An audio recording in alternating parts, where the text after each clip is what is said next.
주신 하나님의 말씀은 마태복음 13장 18절부터 30절까지의 말씀입니다. 신약 21페이지에 있는 하나님 말씀 마태복음 13장 18절부터 30절까지 제가 봉독하겠습니다. 그런즉 씨 뿌리는 비유를 들으라. 아무나 천국 말씀을 듣고 깨닫지 못할 때는 악한 자가 와서 그 마음에 뿌려진 것을 빼앗나니 이는 곧 길가에 뿌려진 자요 돌밭에 뿌려졌다는 것은 말씀을 듣고 즉시 기쁨으로 받되 그 속에 뿌리가 없어 잠시 견디다가 말씀으로 말미암아 환난이나 박해가 일어날 때에는 곧 넘어지는 자요 가시떨기에 뿌려졌다는 것은 말씀을 들으나 세상의 염려와 재물의 유혹에 말씀이 막혀 결실하지 못하는 자요 좋은 땅에 뿌려졌다는 것은 말씀을 듣고 깨닫는 자니 결실하여 어떤 것은 100배, 어떤 것은 60배, 어떤 것은 30배가 되느니라 하시더라. 예수께서 그들 앞에 또 비유를 들어 이르시되 천국은 좋은 씨를 제 밭에 뿌린 사람과 같으니 사람들이 잘 때에 그 원수가 와서 곡식 가운데 가라지를 덧뿌리고 갔더니 싹이 나고 결실할 때에 가라지도 보이거늘 집 주인의 종들이 와서 말하되 주여 밭에 좋은 씨를 뿌리지 아니하였나이까 그런데 가라지가 어디서 생겼나이까 주인이 이르되 원수가 이렇게 하였구나 종들이 말하되 그러면 우리가 가서 이것을 뽑기를 원하시나이까 주인이 이르되 가만두라 가라지를 뽑다가 곡식까지 뽑을까 염려하노라 둘 다 추수 때까지 함께 자라게 두라 추수 때에 내가 추수꾼들에게 말하기를 가라지는 먼저 거두어 불사르게 단으로 묶고 곡식은 모아 내 곡간에 넣으라 하리라. 아멘. 우리 주변에는 교회를 다니다가 믿음을 떠난 사람들도 있고 또 처음부터 복음을 거부하는 이들도 있습니다. 예수님 안에서 영원한 생명을 얻을 수 있는데 왜 주님을 따르지 않는 것인지 참 안타깝습니다. 요즘처럼 기독교가 사회적으로 지탄의 대상이 되면 어떤 성도들이 믿음이 약해지지 않을까 염려가 됩니다. 그런데 사람들이 예수님을 믿지 못하고 떠나는 일은요 요즘에만 일어나는 것은 아닙니다. 예수님께서 이 땅에 오셨을 때에 실제로 주님을 만나고 행하시는 기적을 보고 또 주님의 말씀을 직접 들었어도 믿지 않는 사람들이 있었습니다. 그러니까 예수님을 만난 모든 사람이 다 주님을 따랐던 것은 아니에요. 예수님은 오늘 네 가지 땅에 떨어진 씨 뿌린 자의 비유를 통해서 이 천국에 대해 말씀하십니다. 어제 본문에서는 비유를 말씀하셨고 오늘 본문에서 제자들에게 해석을 해주십니다. 첫 번째로 길가 유형의 사람들이 있다고 말씀하세요. 이들은 애초에 하나님의 말씀을 듣지 못하는 사람들이에요. 예수님께서 말씀하시는 것들을 이해하지 못하고 어렵다고 여겨 떠난 사람들이 있습니다. 예를 들어서 요한복음 6장에 보면 예수님께서 오병이의 기적을 일으키신 후에 생명의 떡이라는 이 말씀을 이 설교를 하시는 장면이 나옵니다. 그런데 그 말씀이 얼마나 어려웠든지 제자들이 이렇게 이야기합니다. 요한복음 6장 60절에서 제자 중 여럿이 듣고 말하되 이 말씀은 어렵도다 누가 들을 수 있느냐 한대. 그리고 66절에 이렇게 말씀해요. 그때부터 그의 제자 중에서 많은 사람이 떠나가고 다시 그와 함께 다니지 아니하더라. 제가 이 말씀을 보면서 얼마나 마음이 안타까웠는지 몰라요. 근데 제가 예수님을 마치 그러니까 그 슈퍼 히어로처럼 좀 그렇게 생각했던 면들이 어렸을 때는 있었던 것 같습니다. 그래서 주님을 만난 모든 사람들은 다 주님을 따르겠지. 예수님은 그렇게 매력이 있으시고 모든 사람들이 다 따를 만한 분이야. 그런데 사실은 그렇지 않습니다. 하나님의 나라가 그렇게 임하는 것이 아니에요. 많은 사람들이 빛으로 오신 주님을 거절하고 멀리했다고 성경이 기록하고 있습니다. 그런데 실제로 예수님 사역하실 때에도 주님을 멀리 떠났던 이들이 있었습니다. 우리 주변에 믿지 않는 사람 대부분이 이런 유형에 속합니다. 성경이 이해되지 않고 믿어지지 않고 깊은 의미를 깨닫지 못합니다. 그래서 19절 말씀처럼 씨가 뿌리 내리지도 못하고 악한 자에 의해 빼앗기고 맙니다. 두 번째는 돌밭 유형의 사람들이 있습니다. 이들은 말씀을 듣고 깨닫습니다. 그래서 기쁨으로 말씀을 들어요. 여기까지 온 게 얼마나 귀한지 모릅니다. 그런데 말씀을 기쁨으로 들었다고 끝난 건 아니에요. 예수님을 따르는 데는 대가가 필요한데 박해와 환난을 받을 수 있습니다.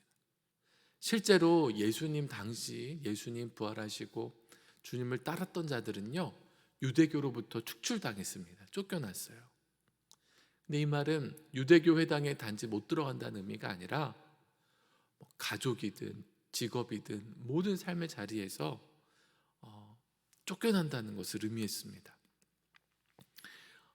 여러분 생각해 보시면 사도 바울이 회심하기 전에 예수 믿는 사람들 체포하려고 공문을 가지고 쫓아다녔던 것을 기억하실 겁니다. 또 사도 바울이 회심해서 복음을 전할 때에 많은 사람들이 사도 바울을 죽이려고 또 그를 고발한 장면들을 또 기억하실 수 있을 겁니다. 예수님을 따르기 위해서 제자들이 감당했던 환난과 박해가 이랬다는 겁니다. 이때에 예수님을 따라야 되나, 아니면 이 환난과 박해를 때문에 피해야 되나, 이 고민과 갈등 속에 있었던 사람들이 정말 많이 있었고, 실제로 주님을 떠난 수많은 자들이 있었습니다. 지금 우리가 당하는 고난은요, 사실 우리는 큰 고난을 당하는 수준은 아니에요. 예수 믿는다고 비난당하는 정도, 그것이겠죠. 그러나 북한에도 지금 성도들이 지하에서 신앙생활을 하고 있지만 예수님 믿는 것 때문에 죽음의 위협을 당했던 성도들이 많이 있었습니다. 우리도 그런 위협을 당하면 믿음을 지킬 수 있을까요? 아마 쉽지 않을 겁니다. 그래서 우리가 지금부터도 간절히 기도해야 됩니다. 하나님, 환난과 박해 속에도 순전한 믿음을 지키게 해주세요. 나의 믿음은 약하고 깨어지기 쉽습니다. 주님께서 날마다 붙들어 주세요. 세 번째로 가시밭 유형의 사람들이 있어요. 이들은 세상 욕심 때문에 주님을 따르지 못해요. 세상의 염려와 재물의 유혹을 주님이 말씀하셨는데요, 어떤 분들이 이렇게 말할지도 모릅니다. 재물의 유혹이야 욕심으로 볼 수 있지만 세상의 염려는 어쩔 수 없는 것 아닌가요? 사실 우리에게 문제가 되는 것은요, 주로 세상의 염려입니다. 그런데 세상의 일을 염려하는 우리의 마음을 가만히 들여다보면 그 근본에 세상을 사랑하는 마음이 있어요. 세상을 사랑하는 마음이 있다는 걸 발견하게 됩니다. 그러면 어떻게 살아야 될까요? 믿음의 사람들은 먼저 하나님의 나라와를 구합니다. 그리고 삶에 필요한 먹을 것, 입을 것, 모든 것을 하나님께서 책임져 주실 것을 믿습니다. 이렇게 믿음으로 살아가는 거예요. 우리의 관심이 세상의 일에 없어요. 우리의 염려가 세상의 일에 없는 겁니다. 그런데 아무나 이렇게 살 수 있는 게 아닙니다. 어렵습니다. 그런데 우리가 환난과 박해를 또 이겨내고 예수님을 따라야 되듯이 정말 세상의 염려와 또 재물의 유혹을 이겨내고 온전히 예수님을 따르기를 간절히 사모함으로 기도해야 됩니다. 하나님, 세상에 얽매여 살지 않게 하시고 하나님의 자녀답게 천국 시민으로서 이 땅에 살기 원해요. 믿음의 눈을 열어주시고 하나님의 시선으로 세상을 바라보게 해주세요. 네 번째 유형의 사람들이 나옵니다. 비로소 천국 말씀을 듣고 30배, 60배, 100배의 결실을 맺는 사람들입니다. 이들에 대해서 예수님은 아주 간단하게 천국 말씀을 듣고 깨닫는 자라고 말씀하셨어요. 그런데 이들에게 생략된 표현이 있어요. 뭐냐면 환난과 박해가 와도 뿌리가 깊이 내려 흔들리지 않고 세상의 염려와 재물의 유혹 속에도 온전히 주님을 바람으로 순종하는 자들입니다. 이것이 오늘 우리가 본 본문에서 나오는 첫 번째 비유입니다. 천국이 우리 안에서 만나게 되는 여러 위협들을 설명해 주시고 있어요. 천국이 농사처럼 제대로 심기기만 하면 놀라운 열매들을 맺는데, 복음이 이렇게 놀라운 것인데 왜 사람들이 그것을 경험하지 못하는가에 대해서 우리 안에 있는 내재적인 이유를 알게 됩니다. 첫 번째 비유가 사람 안에 있는 천국의 위협들을 말씀하는데, 내재적인 이유를 말씀한다면 두 번째 가라지 비유에서는요, 천국을 방해하는 외재적인 이유, 밖에 있는 위협들을 말씀합니다. 어떤 사람이 좋은 씨를 자기 밭에 뿌렸어요. 여러분, 좋은 씨가 좋은 땅에 심겼으면 이제 열매를 거두는 일만 남았죠. 그런데 그렇지가 않았어요. 농부가 파종기가 끝났다고 편히 쉬고 추수할 때나 추수하는 게 아닙니다. 그 중간에는 수많은 잡초와의 싸움이 있어요. 잡초가 밭에 들어오면은요, 영양분을 빼앗습니다. 그래서 잡초를 뽑거나 농약을 뿌리는 수고를 해야 돼요. 그런데 이 팔레스타인 지역에서 자라는 독보리와 같은 잡초는요, 생장 초기에는 밀과 잘 구분이 되지 않는다고 합니다. 자라서 이삭이 피면 키도 더 크고 색깔도 짙어져서 식별이 쉬워집니다. 예수님께서 말씀하신 가라지는 바로 이 독보리예요. 주인은 이삭과 혼동하지 않기 위해서 추수 때까지 두라고 말씀하셨습니다. 그렇다면 우리 성도들은요, 주님 모시는 그날까지 이 가라지와 함께 자라는 그런 위협을 당합니다. 어떤 자들이 가라지일까요? 최근에 이제 코로나로 영생교라는 집단이 이제 수면 위로 떠올랐죠. 성도들은 저들이 이단임을 알고 구별하지만 사람들은 다 똑같이 기독교라고 여겨요. 이단들이 우리에게 가라지와 같은 존재임은 분명합니다. 예수님을 믿고 성경을 믿는 것 같지만 사실 그들은 다른 것을 믿고 따르고 있습니다. 그들은 악한 자가 심은 가라지입니다. 우선 우리는 이단들을 가라지라고 볼 수 있고, 또 교회 안에 들어온 가라지도 있습니다. 교회 안에 가만히 보면은요, 믿음은 전혀 없어요. 그런데 다른 사업의 목표를 가지고 막 교회 안에서 부산스럽게 하는 사람들이 있습니다. 그래서 실제로 교회 안에서 사기를 행하고 교회를 혼란스럽게 하는 자들이 있습니다. 그들이 가라지라고 볼 수 있을 겁니다. 그리고 우리가 지금은 알지 못하지만 그날이 되면 모든 것이 밝히 드러나게 될 거예요. 알곡은 창고에 들이시고 가라지는 불에 태워질 것입니다. 우리가 이런 가라지의 비유를 들으면서 생각해야 될 것은요, 우리 자신을 돌아봐야 되는 겁니다. 내가 정말 알곡 성도인가? 지혜로운 다섯 처녀와 같은가? 정말 말씀대로 살아 더 건강한 알곡이 되도록 노력을 해야 돼요.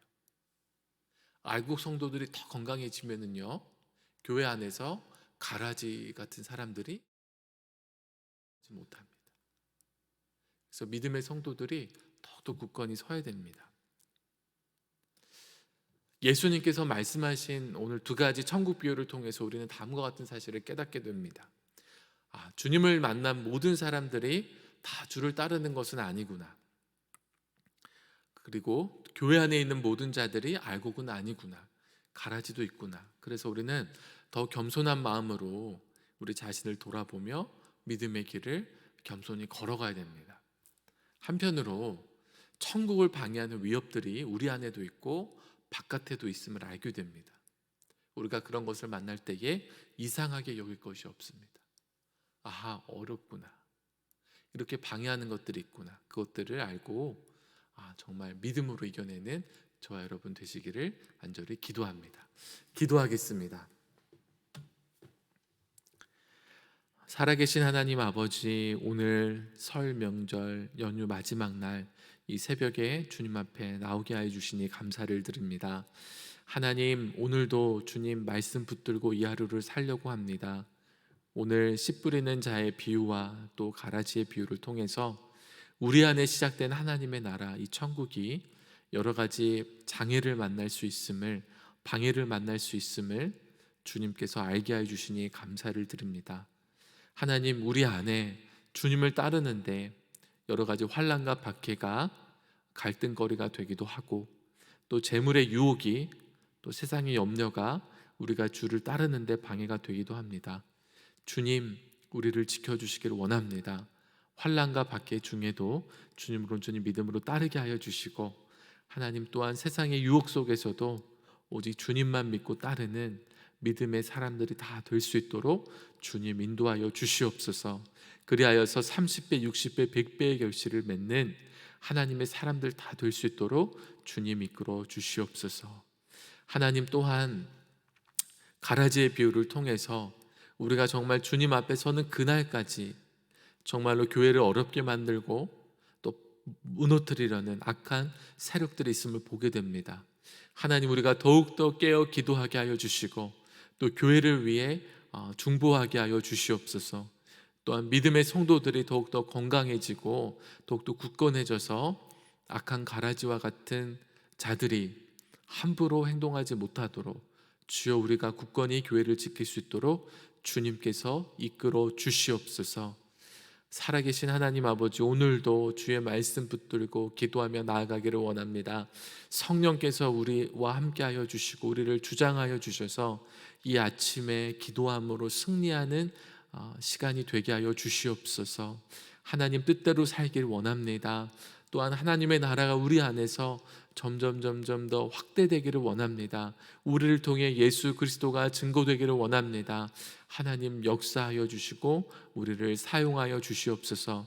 하나님, 우리 수표교회를 세워주시고 이 땅 가운데 사명 감당하게 하여 주신 하나님, 하나님이 우리 교회를 축복하여 주시고 날마다 굳건하게 붙들어 주시옵소서.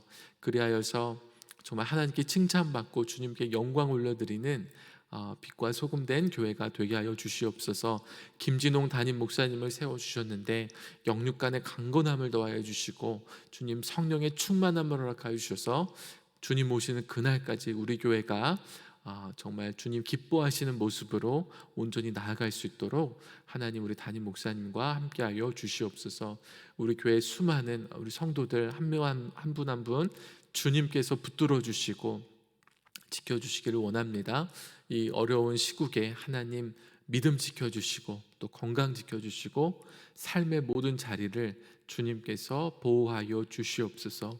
하나님, 자녀들을 지켜주시기를 원합니다. 우리 다음 세대를 위해서 기도합니다. 군에 나가 있는 자녀들, 직업을 구하고 있는 자녀들, 여러 가지 어려움 중에 있는 자녀들이 있사오니 주님께서 그들을 기억하여 주시고 보호하여 주시기를 원합니다. 특별히 하나님 믿음 주셔서 이 어려운 때에 기도하게 하여 주시고, 기도할 때에 하나님께서 도우시는 것들을 경험하며 오직 주의 능력으로 이 세상을 살아가는 자녀들이 다 될 수 있도록 주여 인도하여 주시옵소서.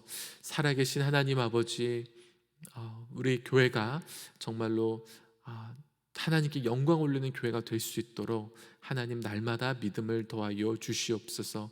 하나님, 또한 육체의 질병으로 인해 고통당하는 자들이 있습니다. 하나님, 또한 코로나의 위협이 점점 거세지고 있습니다. 변이 바이러스가 출몰하고 있고 여러 가지 강력한 후유증들을 남기고 있습니다. 코로나로 인해 밖에 나가지 못하여서 또한 여러 가지 다른 질병으로 고통당하는 성도들도 있습니다. 주여 긍휼히 여겨주시고 은혜 베풀어 주시기를 원합니다.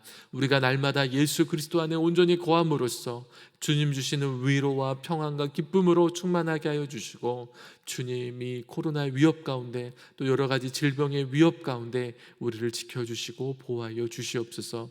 특별히 육신의 질병으로 고통당하는 환우들 주여 기억하여 주시고 더욱더 갑절의 은혜를 더하여 주사 주님 그 마음의 위로와 평강을 주시고, 하나님 이 어려움 중에서도 주님의 도우심으로 치유받고 일어날 수 있도록 주님 은혜 베풀어 주옵소서. 이 아침에 주님 앞에 정성껏 예물 드린 손길들이 있습니다. 하나님 그 손길을 기억하여 주시고 그 마음의 소원을 주님께서 하시오니 응답하여 주시기를 원합니다. 가장 좋은 곳으로 응답하여 주시고 하나님의 뜻이 온전히 이루어지게 하여 주시옵소서. 오늘도 우리의 기도를 들으시고 응답하시는 예수 그리스도의 이름으로 기도합니다.